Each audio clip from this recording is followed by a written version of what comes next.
Hello friends, welcome to L K academy. मैं आकाश मेहता। आज हम डिस्कस करेंगे current affairs April second week के। Let's start with the first news.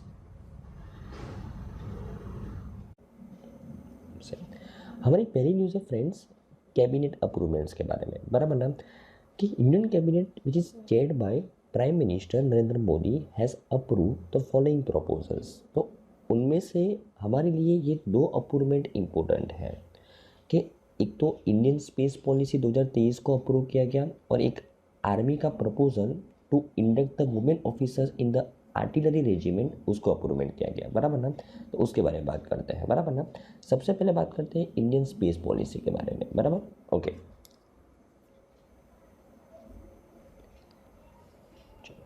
अगर मैं इंडियन स्पेस पॉलिसी की बात करूं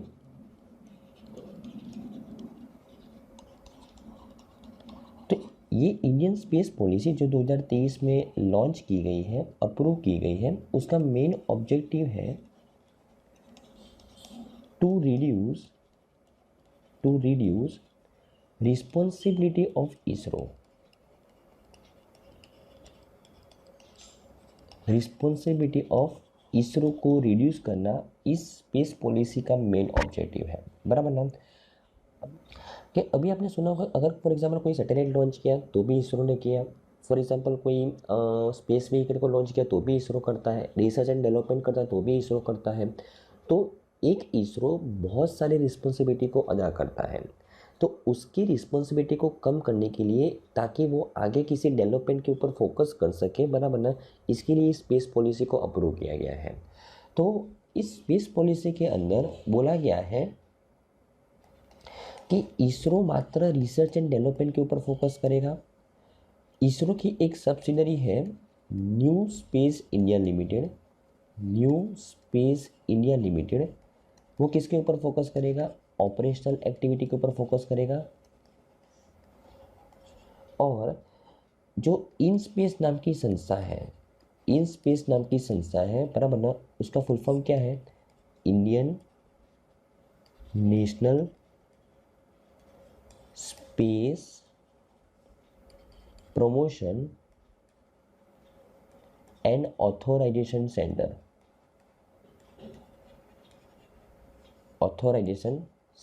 बराबर ना, तो ये जो इन स्पेस नाम की जो संस्था है, बराबर, वो भी एक इसरो की सब्सिडरी है। वो क्या करेगा?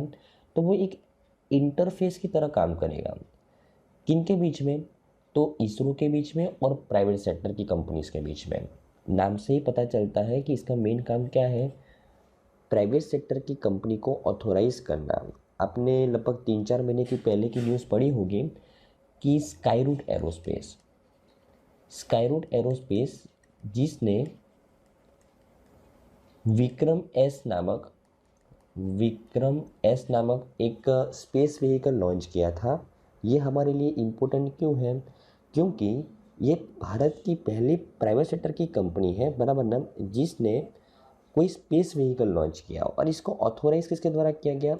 इसरो के द्वारा किया गया। बराबर ना, ओके, सॉरी, इसको ऑथोराइज किसके द्वारा किया गया? ये इन स्पेस नाम की संस्था के द्वारा किया गया। बराबर ना, तो ये इन स्पेस नाम की संस्था जो भी प्राइवेट सेक्टर की कंपनीज को स्पेस सेक्टर के अंदर काम करना है उसको ऑथोराइज करती है। बराबर ना, तो अभी ये इंडियन स्पेस पॉलिसी जो अभी रिसेंटली लॉन्च की गई है, उसके अंदर सभी को अपनी अपनी रिस्पॉन्सिबिलिटी दी गई है। इसरो को जस्ट रिसर्च एंड डेवलपमेंट के ऊपर फोकस करना है।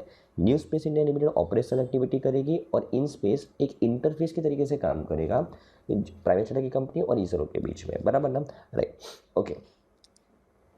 ये पॉलिसी क्यों लॉन्च की गई है? क्योंकि इंडिया का टारगेट है कि जो हम अभी ग्लोबल स्पेस सेक्टर के अंदर अभी हम मात्र 2% कंट्रीब्यूट कर रहे हैं, वो कंट्रीब्यूशन बढ़ा के हमको 10% करना है। वो कंट्रीब्यूशन बढ़ा के हमको कितना परसेंट करना है?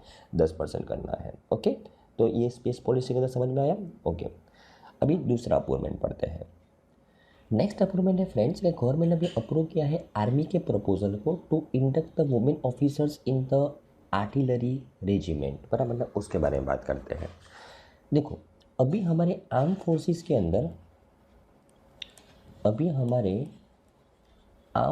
के अंदर टोटल 7,000 वुमेन ऑफिसर्स काम कर रही है। कहाँ कहाँ पे? तो फाइटर प्लेन चलाने के लिए, फाइटर प्लेन चलाने के लिए, बराबर ना। फॉर एग्जांपल फिर ship officers, ship service provide करने के लिए नेवी के अंदर, बराबर ना, नेवी के अंदर। ओके, उसके अलावा आर्मी मेडिकल कोर्प्स के अंदर मेडिकल सर्विस प्रोवाइड करने के लिए, आर्मी डेंटल कोर्प्स के अंदर डेंटल सर्विस प्रोवाइड करने के लिए, मिलिट्री नर्सिंग सर्विस प्रोवाइड करने के लिए, बराबर ना। तो ये जो वुमेन ऑफिसर्स है आर्मी आर्म फोर्सेस के अंदर, जो 7,000 वुमेन ऑफिसर्स के अराउंड है अभी आर्म फोर्सेस के अंदर, वो सब ये सब जगह पे काम कर रही है, बराबर ना। तो आर्मी के द्वारा एक प्रपोजल रखा गया था कि वुमेन ऑफिसर्स को इंडक्ट किया जाए कौन से रेजिमेंट के अंदर, आर्टिलरी रेजिमेंट के अंदर। देखो, आर्मी के अलग अलग ग्रुप को रेजिमेंट बोला जाता है, और यहाँ पे आर्टिलरी रेजिमेंट की बात की है। आर्टिलरी रेजिमेंट एक ब्रांच है आर्मी का जो किसके ऊपर फोकस करता है, तो वो ऑपरेशनल एक्टिविटी के ऊपर फोकस करता है। कौन सी ऑपरेशनल एक्टिविटी के ऊपर, कि फॉर एग्जांपल मिसाइल को ऑपरेट करना है, मोर्टार को ऑपरेट करना है, लार्ज गन्स को ऑपरेट करना है, बराबर ना। तो ये ऑपरेशनल एक्टिविटी, ये जो इक्विपमेंट्स है उसको ऑपरेट करने के लिए एक रेजिमेंट बनाया गया है आर्मी के अंदर। उस रेजिमेंट का नाम क्या है, आर्टिलरी रेजिमेंट, बराबर ना, राइट। तो इस आर्टिलरी रेजिमेंट के अंदर वुमेन ऑफिसर्स को इंडक्ट करने के लिए आर्मी ने प्रपोजल रखा था, और अभी कैबिनेट के अंदर उसका अप्रूवमेंट मिला है, बराबर ना। ओके, यस, तो ये आपको ध्यान में रखना है। और अगर मैं आपको पूछूं कि आर्मी का सबसे बड़ा ग्रुप कौन सा है, तो आर्मी का सबसे बड़ा ग्रुप है इन्फंट्री रेजिमेंट। इन्फंट्री रेजिमेंट जो अभी रिसेंट एग्जाम में आया था, इसके बारे में क्वेश्चन आपको जस्ट फाइंड करना है कि भाई इन्फंट्री रेजिमेंट का काम क्या है, बराबर ना। तो आई थिंक आपको इस न्यूज़ के अंदर अच्छे से समझ में आया होगा फ्रेंड्स, बराबर ना। चलो, ओके। अगर मैं इसरो के बारे में बात करूँ तो इसरो के चेयरमैन कौन है, एस सोमनाथ। उसका हेडक्वार्टर है बेंगलुरु कर्नाटक। उसकी स्थापना कब हुई थी, 1969 के अंदर, बराबर ना। ओके,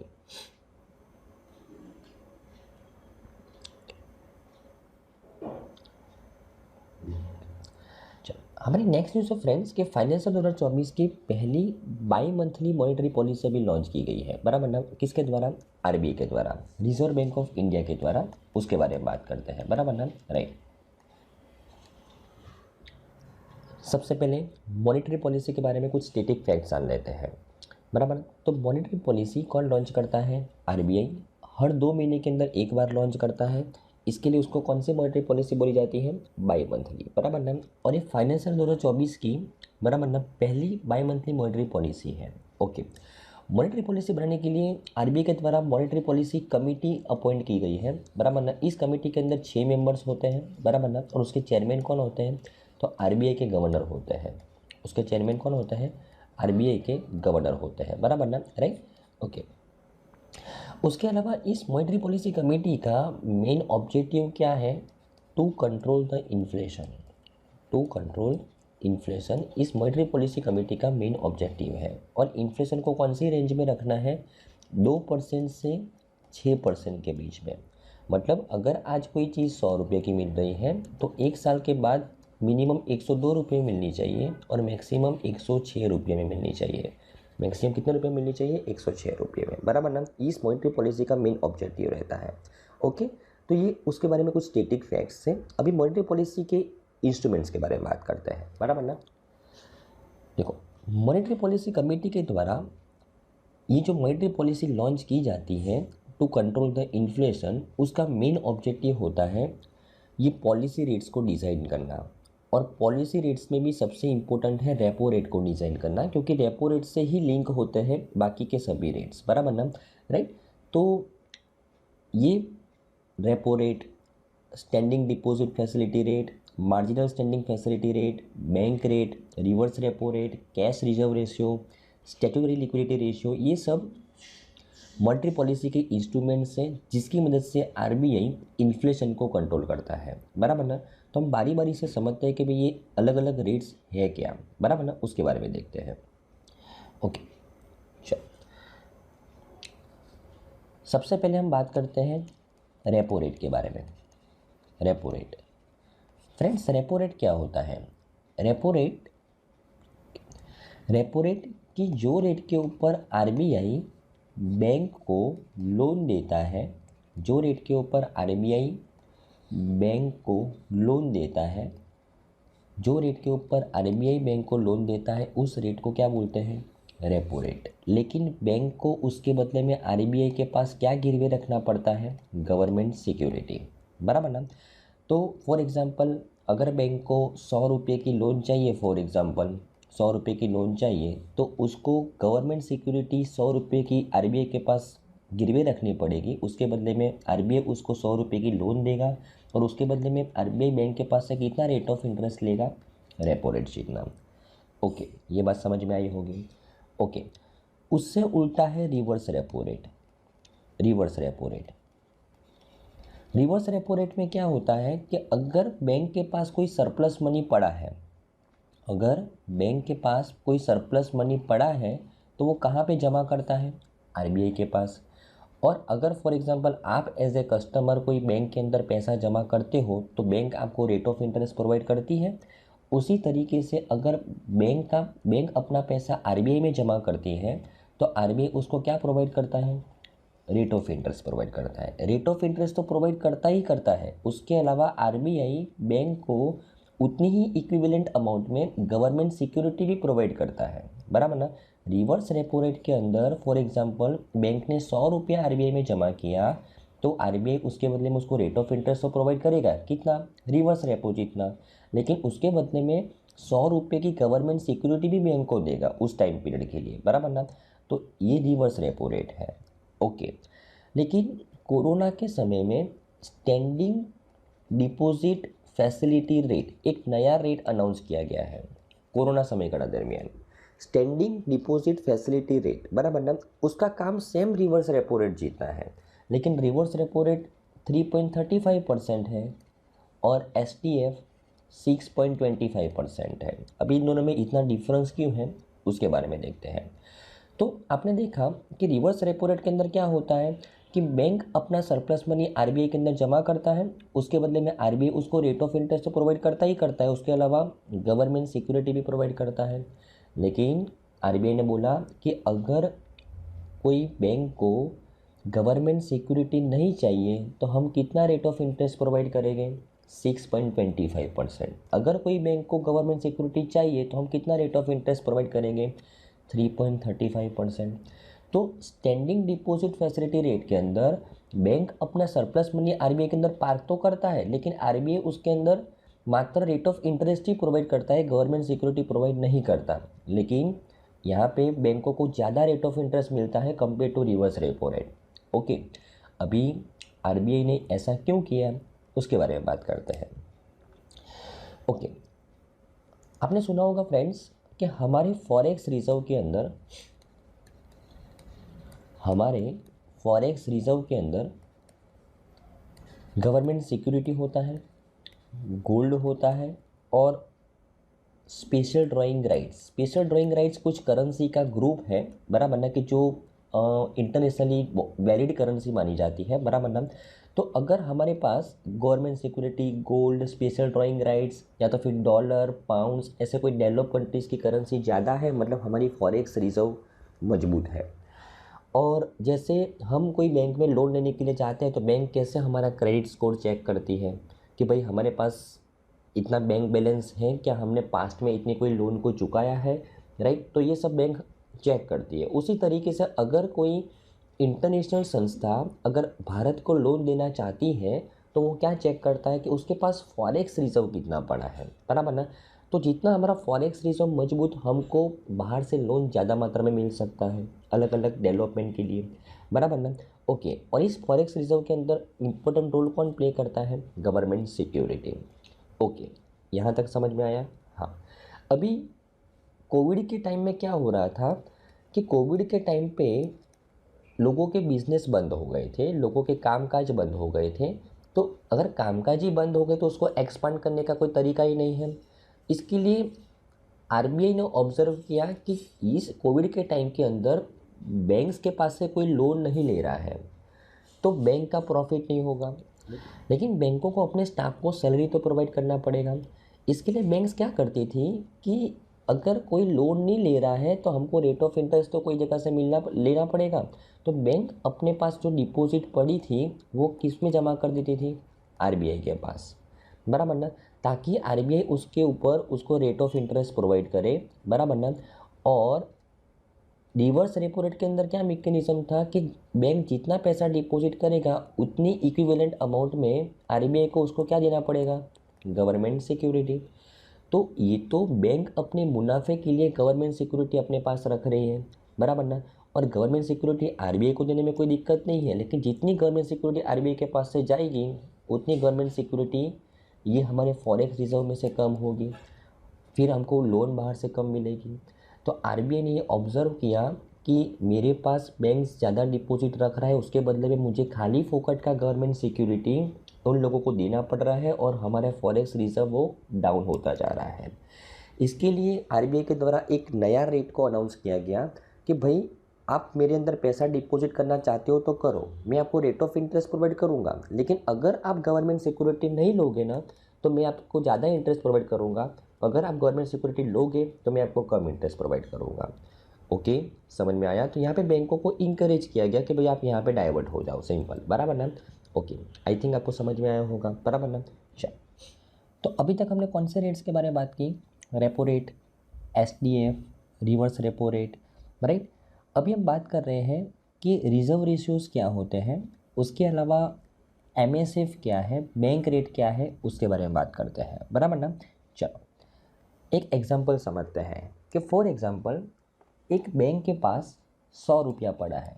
कितना पड़ा है बैंक के पास, 100 रुपया पड़ा है, बराबर ना, राइट।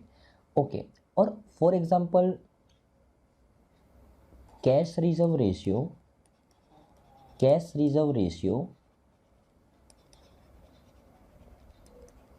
4% है। कैश रिजर्व रेशियो कितना है, 4%। मतलब अगर बैंक के पास 100 रुपया पड़ा है तो उसको कैश के फॉर्म में रिजर्व कितना रखना पड़ेगा, 4 रुपया। किसके पास रखना पड़ेगा, आरबीआई के पास रखना पड़ेगा। ओके, और आरबीआई उसके बदले में बैंक को कोई भी रेट ऑफ इंटरेस्ट प्रोवाइड नहीं करेगा। ओके, उसके अलावा स्टैट्यूटरी लिक्विडिटी रेशियो वो 18% है। मतलब अगर बैंक के पास 100 रुपया पड़ा है तो उसको 4 रुपया कैश के फॉर्म में रिज़र्व रखना है आरबीआई के पास, और 18 रुपया अपने पास रिज़र्व रखना है। कौन से फॉर्म में, तो लिक्विड असेट के फॉर्म में। लिक्विड असेट किसको बोलते हैं, कि ऐसे असेट कि जो कभी भी आप कैश में कन्वर्ट कर सकते हो, बराबर ना। तो ऐसे कौन से असेट होते हैं, तो कैश खुद भी ऐसा एक असेट है जो लिक्विड फॉर्म में ही होता है, तो आप कभी भी उसको कन्वर्ट कर सकते हो, वो तो कन्वर्टेड ही है एक्चुअली।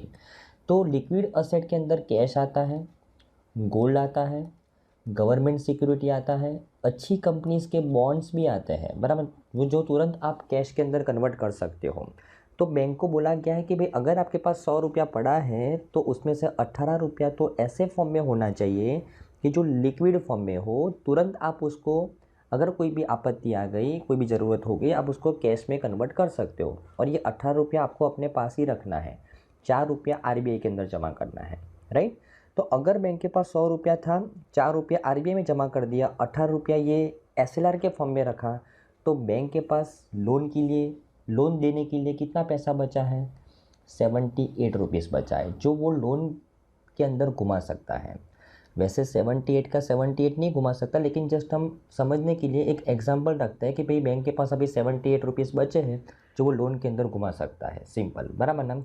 ओके, और यही टाइम पे फॉर एग्जांपल मुकेश अंबानी आए एक पर्टिकुलर बैंक के पास जिसके पास 78 रुपीज़ पड़े हैं, और मुकेश अंबानी को चाहिए 100 रुपये की लोन चाहिए। कितने रुपये की लोन चाहिए, 100 रुपये की, फॉर एग्जांपल, बराबर ना, राइट। ओके, अभी मुकेश अंबानी को 100 रुपये की लोन चाहिए, बैंक के पास है कितना कैश के फॉर्म में, 78 रुपीज़ है, बराबर ना। ओके, तो 78 तो दे देगा बैंक, लेकिन अभी बचे कितने, 22 रुपीज़। अभी बैंक बोलेगा ये 22 रुपीज़ के लिए मैं मुकेश अंबानी को जाने नहीं दे सकता, बराबर ना, राइट। तो बैंक क्या करेगा, ये 22 रुपीज़ के लिए अपने पास है ना, बैंक के पास फॉर एग्जांपल 15 रुपये की एडिशनल गवर्नमेंट सिक्योरिटी है। 15 रुपये की एडिशनल गवर्नमेंट सिक्योरिटी किसके पास है, बैंक के पास है। वो तुरंत भाग के जाएगा आरबीआई के पास कि भाई आरबीआई मेरे पास ये 15 रुपये की गवर्नमेंट सिक्योरिटी है, मैं आपके पास वो गिरवे रखता हूँ गवर्नमेंट सिक्योरिटी, कितने रुपये की, 15 रुपये की। लेकिन ये 15 रुपये की गवर्नमेंट सिक्योरिटी के बदले में मुझे 15 रुपये कैश के फॉर्म में चाहिए। तो आरबीआई बोलेगा हाँ मैं दे दूंगा, लेकिन मैं रेट ऑफ इंटरेस्ट भी लूँगा आपके पास। कितना लेगा, तो रेपो रेट जितना, राइट।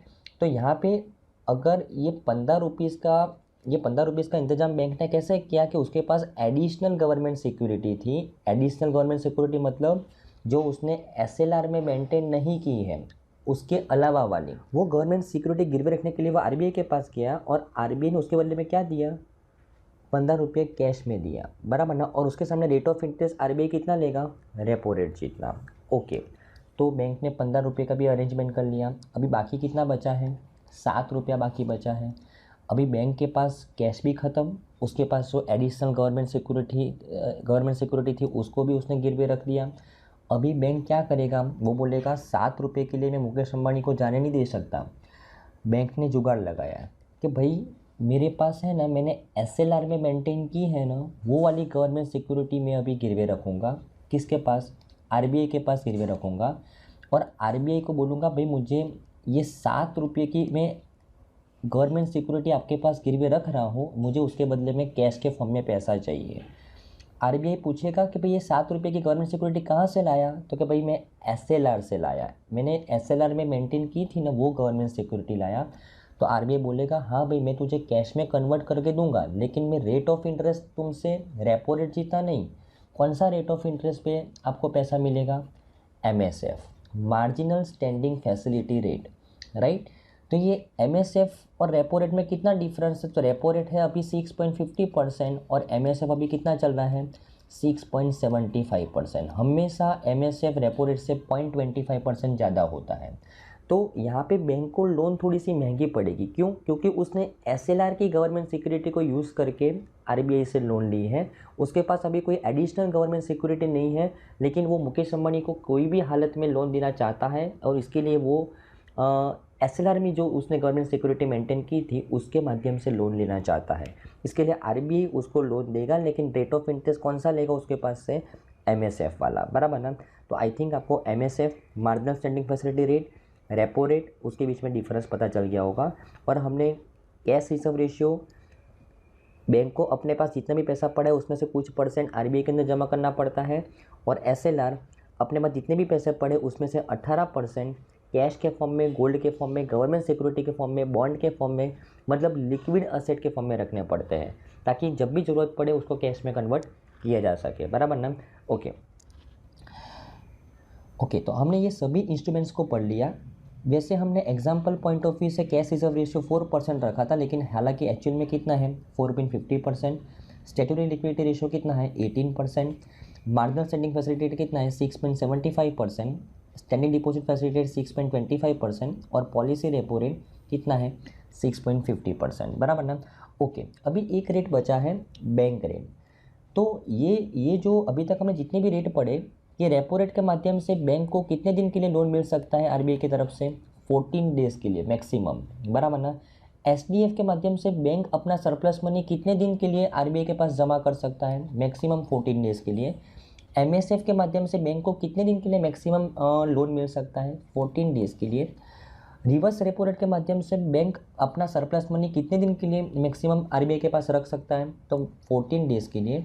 तो ये सब जो इंस्ट्रूमेंट है ना, बैंक को 14 डेज़ के लिए अगर पैसा लेना है या तो देना है तब ये काम में आते हैं। लेकिन अगर 14 डेज़ से ज़्यादा और 1 साल से कम समय के लिए पैसे की रिक्वायरमेंट है, तब भी आरबीआई बैंक को देता है, और उसके लिए कौन सा रेट चार्ज करता है, बैंक रेट चार्ज करता है, और वो कितना चल रहा है, 6.75%, बराबर ना। ओके, तो आई थिंक आपको इस न्यूज़ के अंदर अच्छे से समझ में आया होगा सभी इंस्ट्रूमेंट्स के अंदर, बराबर ना, राइट। और अगर मैं मॉनेटरी पॉलिसी कमेटी की बात करूँ, मैंने आपको पहले भी बताया कितने मेंबर्स हैं उसके अंदर, 6 मेंबर्स होते हैं। उसके चेयरमैन कौन होते हैं, तो जो आरबीआई के गवर्नर हैं शक्तिकांत दास, वो उसके चेयरमैन होते हैं। और उसके अलावा 5 मेंबर कौन कौन है, तो एक्चुअली मॉनेटरी पॉलिसी कमेटी के अंदर टोटल 6 मेंबर्स होते हैं। उसमें से 3 मेंबर आरबीआई के होते हैं और 3 मेंबर गवर्नमेंट के द्वारा अपॉइंट किए जाते हैं। गवर्नमेंट ऑफिसर नहीं होते, लेकिन गवर्नमेंट के द्वारा अपॉइंटेड होते हैं। तो आरबीआई के 3 मेंबर कौन से हैं, तो एक तो शक्तिकांत दास जो चेयरमैन हैं और आरबीआई के गवर्नर हैं, और एक है माइकल पात्रा जो डेप्यूटी गवर्नर है आरबीआई के, और डॉक्टर राजीव रंजन जो आरबीआई के सीनियर ऑफिसर है, बराबर ना। उसके अलावा गवर्नमेंट के अपॉइंटेड कौन है? शशांक भिडे, असीमा गोयल और प्रोफेसर जयंत वर्मा, बराबर ना, राइट, ओके। और इस मॉनेटरी पॉलिसी कमेटी के द्वारा एक अनाउंसमेंट भी किया गया है। एक्चुअली 2 अनाउंसमेंट किए गए हैं। उसमें से पहला अनाउंसमेंट है कि एक पोर्टल बनाया गया है आरबीआई के द्वारा। उस पोर्टल का नाम क्या है? प्रवाह पोर्टल। प्रवाह पोर्टल का फुल फॉर्म क्या है? Platform for regulatory application, validation and authorisation. नाम से ही पता चलता है कि पोर्टल क्या कर रहा है, वो आरबीआई को मदद करेगा उसके नीचे जितनी भी संस्था है जिसको आरबीआई रेगुलेट करती है, अगर उसको कोई लाइसेंस प्रोवाइड करना है, किसी के बारे में ऑथोराइजेशन देना है, तो इस पोर्टल के ऊपर वो अप्लाई कर सकता है।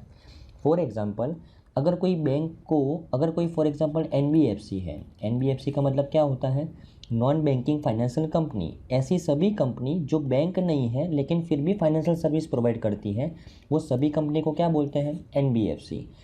लाइक मुथूट फाइनेंस जो बैंक नहीं है लेकिन फिर भी गोल्ड लोन प्रोवाइड करती है, तो वो एनबीएफसी है।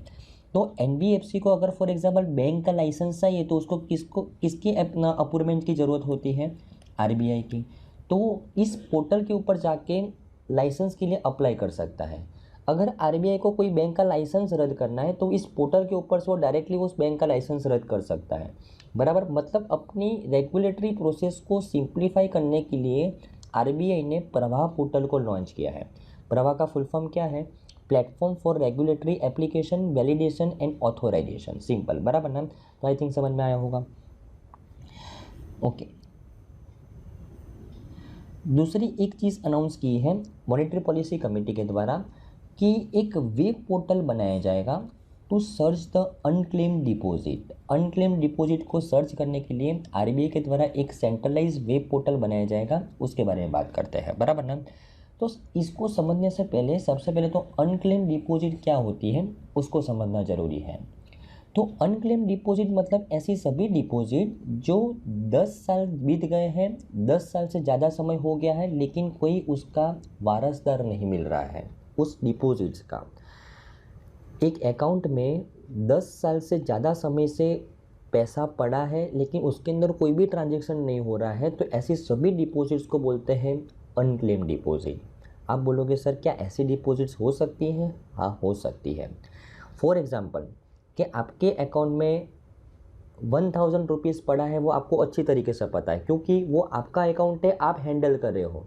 लेकिन आपके पेरेंट्स के या तो फिर आपके ग्रैंड पेरेंट्स के अकाउंट के अंदर कितना पैसा पड़ा है, कितने अकाउंट्स है उनके, वो आपको नहीं पता होता, बराबर ना। फॉर एग्जांपल उनको कुछ अचानक से कुछ हो गया, उन्होंने आप उनके अकाउंट्स के अंदर आपको नॉमिनी नहीं रखा, राइट, और उनके कितने अकाउंट्स है वो आपको पता नहीं है, सिंपल, बराबर ना।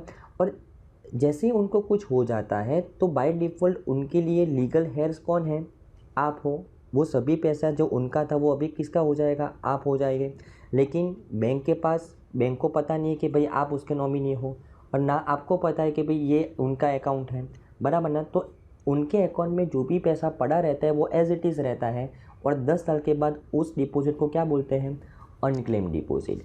और ये जो अनक्लेम डिपॉजिट है ना, वो आरबीआई के एक फ़ंड के अंदर ट्रांसफ़र की जाती है। कौन से फ़ंड के अंदर ट्रांसफ़र की जाती है? तो depositor education and awareness fund के अंदर, जिसको हम बोलते हैं डीफ फंड के अंदर, बराबर ना, राइट।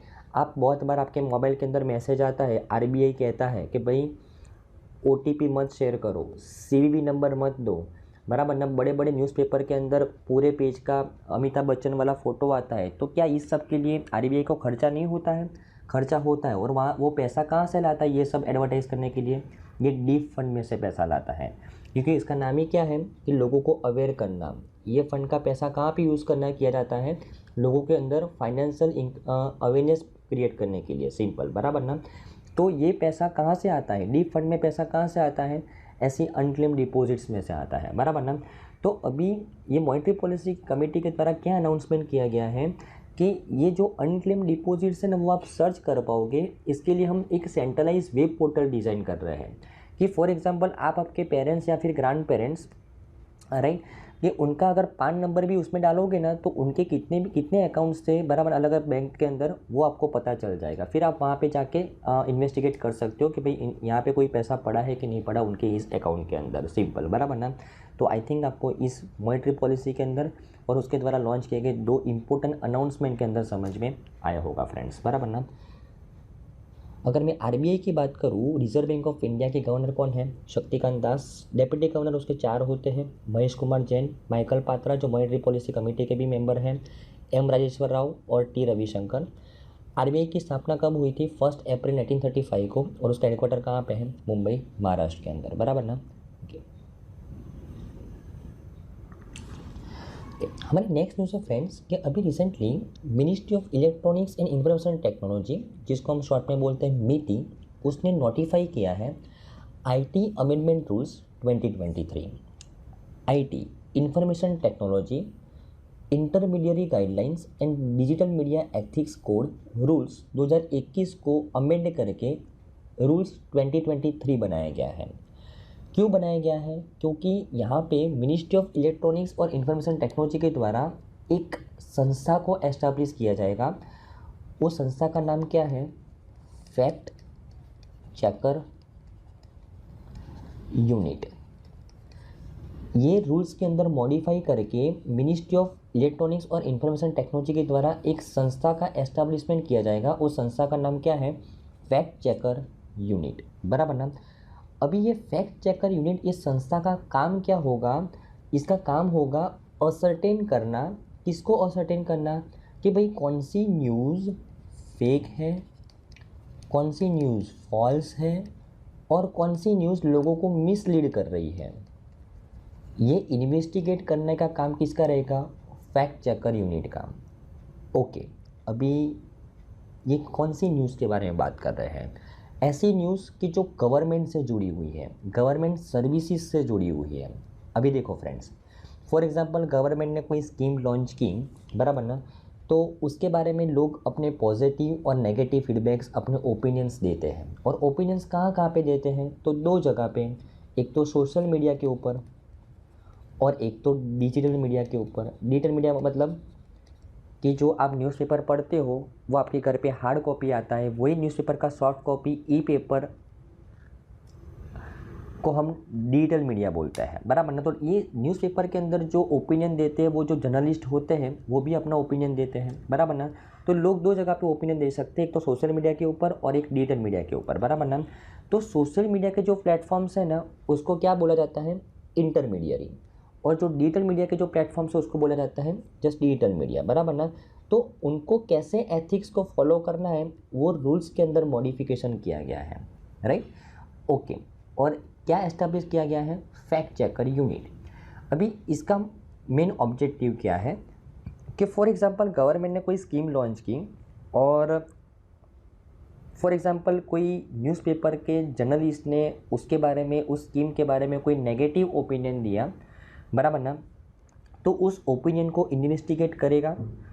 इन्वेस्टिगेशन करने से मालूम पड़ा कि भाई ये जो ओपिनियन है लोगों को मिसलीड कर रहा है, तो वो फैक्ट चेकर यूनिट उस न्यूज़पेपर वाले को बोलेगा, वो ई कंटेंट पब्लिशर को बोलेगा कि भाई आपके इस एडिटोरियल के कॉलम के माध्यम से लोगों के अंदर लोग मिसलीड हो रहे हैं, बराबर ना। तो आपको ये कंटेंट तुरंत निकालना पड़ेगा। अगर वो ई पेपर, ई पब्लिकेशन वाला, ई कंटेंट प्रोवाइड करने वाला ने वो कॉलम को नहीं हटाया तो ये फैक्ट चेकर यूनिट उसके ऊपर कोई भी कार्यवाही कर सकता है।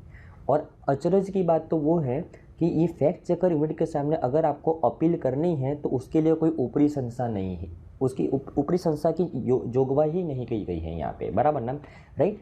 तो ये फैक्ट चेकर यूनिट की स्थापना कौन कर रहा है? मिनिस्ट्री ऑफ इलेक्ट्रॉनिक्स और इंफॉर्मेशन टेक्नोलॉजी, आईटी रूल्स के अंदर अमेंडमेंट करके, बराबर ना। आई थिंक आपको इस न्यूज़ के अंदर अच्छे से समझ में आया होगा फ्रेंड्स, बराबर ना। ओके,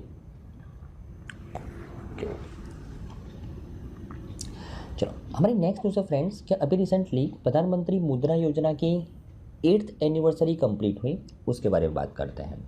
सबसे पहले तो प्रधानमंत्री मुद्रा योजना क्या है वो देखते हैं। तो प्रधानमंत्री मुद्रा योजना 2015 के अंदर लॉन्च की गई थी, 8 अप्रैल 2015 को, बराबर ना। ओके, और ये मुद्रा योजना के अंदर जो माइक्रो यूनिट्स होते हैं, देखो आपने एमएसएमई का नाम सुना होगा। एमएसएमई का फुल फॉर्म क्या है? माइक्रो स्मॉल और मीडियम एंटरप्राइज। उसमें से ये जो माइक्रो यूनिट्स के जो इंटरप्रीनर्स हैं उनको 10 लाख तक की कोलेटरल फ्री लोन मिल सकती है इस मुद्रा योजना के अंडर में, बराबर ना। कोलेटरल फ्री का मतलब क्या है? कोई भी चीज़ गिरवे नहीं रखनी है, बराबर ना। ओके, ये 10 लाख की जो कोलेटरल फ्री लोन मिलती है वो 3 कैटेगरी में मिलती है। कौन कौन से 3 कैटेगरी के अंदर मिलती है? शिशु, किशोर और तरुण। शिशु, किशोर और तरुण, ये 3 कैटेगरी के अंदर मिलती है, बराबर ना। ओके, अभी शिशु कैटेगरी में कौन आता है? तो ऐसे माइक्रो यूनिट्स जो अभी भी रिसेंटली एस्टेब्लिश हुए हैं, जिनका बहुत अच्छा टर्नओवर नहीं है, लेकिन फिर भी उनको लोन मिलेगा कोलेटरल फ्री इस मुद्रा योजना के अंडर में। लेकिन कितने तक का? 50,000 तक का। अगर थोड़ा बहुत एक्सपीरियंस है वो माइक्रो यूनिट्स को, बराबर ना, उसका थोड़ा बहुत टर्नओवर है, तो उसको लोन मिलेगा इस मुद्रा योजना के अंडर में कोलेटरल फ्री। लेकिन कितने तक का? 5 लाख तक का। और उसका अच्छा खासा एक्सपीरियंस है, अच्छा खासा टर्नओवर है, और उसको फर्दर आगे डेवलप होना है, एक्सपांड होना है, तो उसको तरुण कैटेगरी के अंदर लोन मिलेगा। कितने लाख तक का मिलेगा? 10 लाख का तक का, बराबर ना, और वो भी कोलेटरल फ्री। आप बोलोगे सर अगर बैंक कोई चीज़ गिरवे नहीं रखेगी, अगर ये बंदा बैंक का पैसा लेके भाग गया तो बैंक क्या करेगी? क्या बैंक ऐसे लोग ये योजना के अंडर में पैसा ही क्यों देगी जहाँ पे उसके पास कोई सिक्योरिटी ही नहीं है? तो यहाँ पे बैंक को इंकरेज किया गया है कि भाई आप मुद्रा योजना के अंदर जो भी बेनिफिशियरी है उसको पैसा दीजिए। अगर वो डिफ़ॉल्ट करेगा तो गवर्नमेंट बैंक को पैसा देगी। और गवर्नमेंट ने एक संस्था को अपॉइंट किया है कि जो गारंटी देता है बैंक को कि अगर वो पर्सन डिफ़ॉल्ट करेगा तो मैं आपको पैसा दूंगा। और वो संस्था का नाम क्या है? Micro unit development and refinance agency, जो मुद्रा का फुल फॉर्म है, बराबर ना, राइट। तो ये योजना के 8 साल कंप्लीट होने के लिए ये रिसेंट न्यूज़ में है। और आई थिंक आपको इस योजना के बारे में अच्छे समझ में आ गया होगा, बराबर ना। ओके, एक्चुअली मुद्रा योजना है ना गवर्नमेंट के द्वारा national mission on financial inclusion, इस मिशन के अंडर में ये योजना को लॉन्च किया गया है। और national mission on financial inclusion के 3 पिलर्स हैं। बैंकिंग द अनबैंक, जो लोगों के बैंक में अकाउंट नहीं है उनको बैंक में अकाउंट खुलवाओ। सिक्योरिंग द अनसिक्योर, जैसे ये मुद्रा योजना के अंदर बैंक कैसी अनसिक्योर थी तो उसको कैसे सिक्योर किया गया उस मुद्रा एजेंसी के द्वारा। और फंडिंग द अनफंडेड, जिन लोगों को कोई लोन नहीं देता, ये माइक्रो यूनिट्स, बराबर ना, जिनकी इनकम बहुत ही कम होती है, अगर वो डायरेक्टली बैंक के पास जाएगी तो बैंक उसके ऊपर विश्वास नहीं करता। इसके लिए बैंक को यहाँ पे गारंटी दी गई है कि भाई आप उसको पैसा दो, अगर वो नहीं देगा तो हम देंगे। तो ये तीसरा पिलर है, फंडिंग द अनफंडेड, उसके नीचे मुद्रा योजना को अनाउंस किया गया है, बराबर ना। आई थिंक आपको इस योजना के अंदर अच्छे से समझ में आया होगा। हमारी नेक्स्ट न्यूज़ है फ्रेंड्स कि पीएम ने अभी इनोग्रेशन किया है commemoration of 50 years of the project tiger. और उन्होंने एक गठबंधन भी लॉन्च किया है IBCA नाम का, उसके बारे में बात करते हैं। तो project tiger,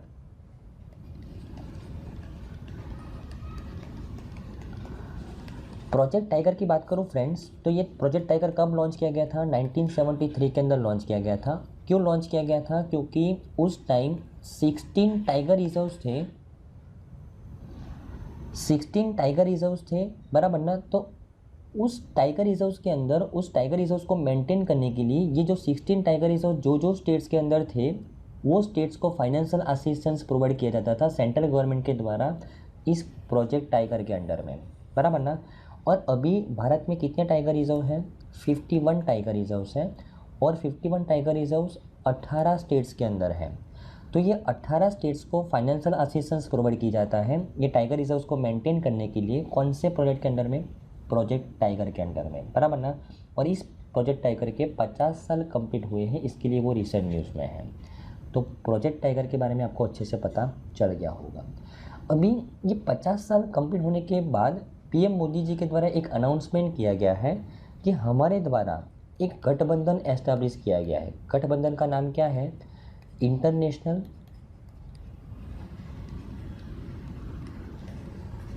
big Cat Alliance. International Big Cat Alliance एक गठबंधन है टोटल 97 कंट्रीज़ का। ये 97 कंट्रीज़ है जहाँ पे 7 अलग अलग जात की, 7 में से कोई एक जात की बिग कैट पाई जाती है, राइट। टोटल 7 बिग कैट को कंजर्व करने के लिए, प्रोटेक्ट करने के लिए एक International Big Cat Alliance establish किया गया है इंडिया के द्वारा। उसमें मेंबर कंट्रीज़ कितनी हैं? 97 हैं। और ये ऐसी मेंबर कंट्रीज है जहाँ पे ये 7 बिग कैट में से एक बिग कैट हाजिर है, जस्ट सिंपल, बराबर ना? ओके। और ये 7 बिग कैट कौन कौन सी है वो देख लेते हैं।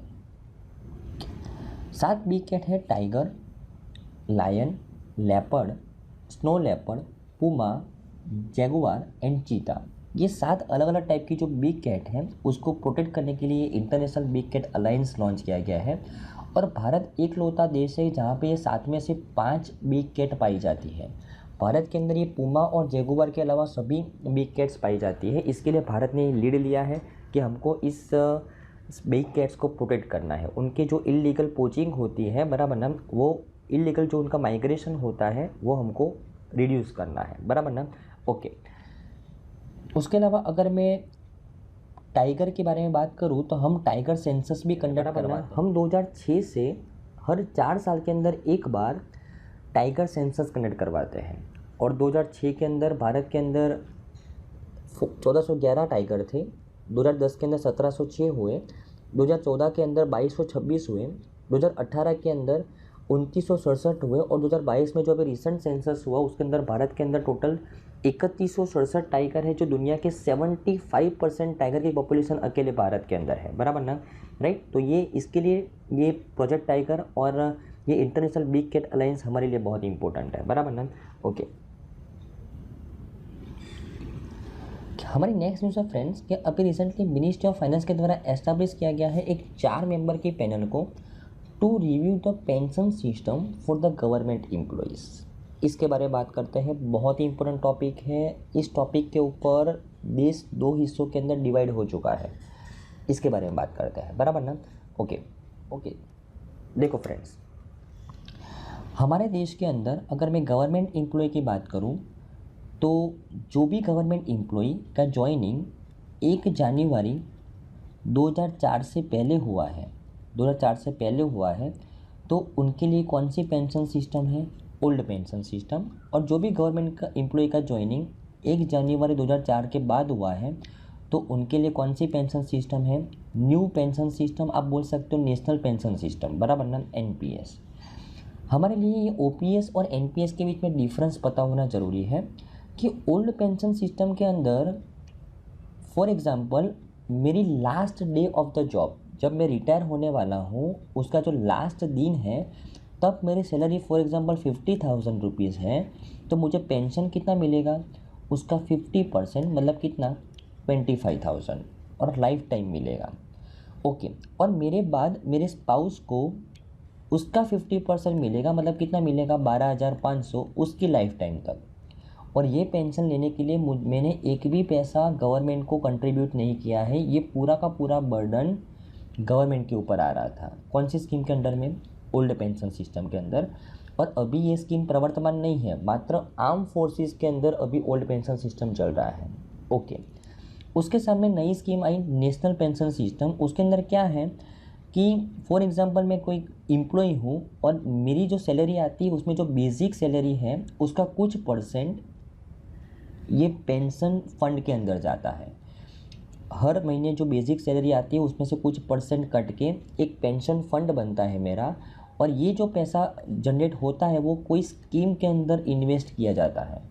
और ये जो स्कीम के अंदर इन्वेस्ट किया जाता है उसका जो रिटर्न है वो फिक्स नहीं होता, वो मार्केट के अधीन होता है। तो नेशनल पेंशन सिस्टम के अंदर 2 डिसएडवांटेजेस है compare to old pension system कि एक तो पैसा हमारा ही है, हम कंट्रीब्यूट करते हैं। ओल्ड पेंशन सिस्टम के अंदर सरकार कंट्रीब्यूट करती थी, ओके। और यहाँ पे कितना पेंशन मिलेगा वो एश्योर्ड नहीं है, राइट। तो इसके लिए यहाँ पे कुछ राज्यों के द्वारा ऐसे सवाल उठाए गए कि भाई ओल्ड पेंशन सिस्टम को ही वापस लाना चाहिए, और कुछ राज्य अभी भी एनपीएस को कंटिन्यू करना चाहते हैं। तो गवर्नमेंट ने एक पैनल को बिठाया है मिनिस्ट्री ऑफ फाइनेंस के द्वारा। उस पैनल के सेक्रेटरी जो चेयरमैन हैं वो हमारे जो फाइनेंस सेक्रेटरी है टीवी सोमनाथन, उनको रखा गया है।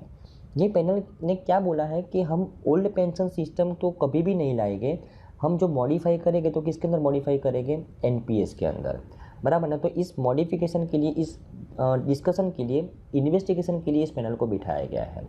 ओके, तो आई थिंक आपको इस न्यूज़ के अंदर समझ में आया होगा फ्रेंड्स। हमारी नेक्स्ट न्यूज़ है फ्रेंड्स कि अभी recently Ministry of Statistics and Programme Implementation के द्वारा कुछ डेटा लॉन्च किया गया है। कौन सी स्कीम के बारे में? MPLAD स्कीम के बारे में। MPLAD का फुल फॉर्म क्या है? Member of parliament local area development scheme. नाम से पता चलता है कि इस स्कीम के अंडर में मेंबर ऑफ पार्लियामेंट को पैसा दिया जाता है। किसके लिए? लोकल एरिया को डेवलप करने के लिए। जहाँ से वो इलेक्शन के अंदर खड़े होते हैं, उस एरिया को डेवलप करने के लिए हर एक मेंबर ऑफ पार्लियामेंट को यहाँ पे सालाना मैक्सिमम 5 करोड़ रुपया अपने एरिया को डेवलप करने के लिए दिया जाता है। कौन से स्कीम के अंडर में? Member of parliament local area development scheme के हेठड़, बराबर ना। ओके, तो इस स्कीम के अंदर फाइनेंशियल 2023 के अंदर, फाइनेंशियल 2023 के अंदर जितना भी पैसा दिया गया था उसका सबसे मैक्सिमम यूज़, इफेक्टिव यूज़ किसके द्वारा किया गया है? गुजरात गवर्नमेंट के द्वारा। और सबसे ज़्यादा पैसा कौन सी गवर्नमेंट के द्वारा रिसीव किया गया था? यूपी के द्वारा। क्यों? क्योंकि यूपी के अंदर सबसे ज़्यादा मैक्सिमम मेंबर ऑफ पार्लियामेंट है और यहाँ पे हर एक मेंबर ऑफ पार्लियामेंट को 5 करोड़ दिया जाता है। तो सबसे मैक्सिमम पैसा किसके पास जाएगा? यूपी के पास।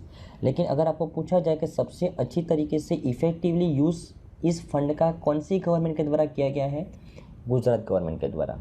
आप यहाँ पे देख सकते हो कि गुजरात गवर्नमेंट को 66 करोड़ रुपये मिले थे फाइनेंशियल 2023 के अंदर इस स्कीम के अंडर में, और उसने यूज़ कितने किए? 95.77 करोड़। मतलब उसको जितना पैसा मिला था उससे 45% ज़्यादा यूज़ किया। मतलब बाकी का 45% स्टेट के फंड में से निकाला और अपने एरिया को डेवलप किया। और ऐसा ही नहीं है कि गुजरात का ही 100% से ज़्यादा है।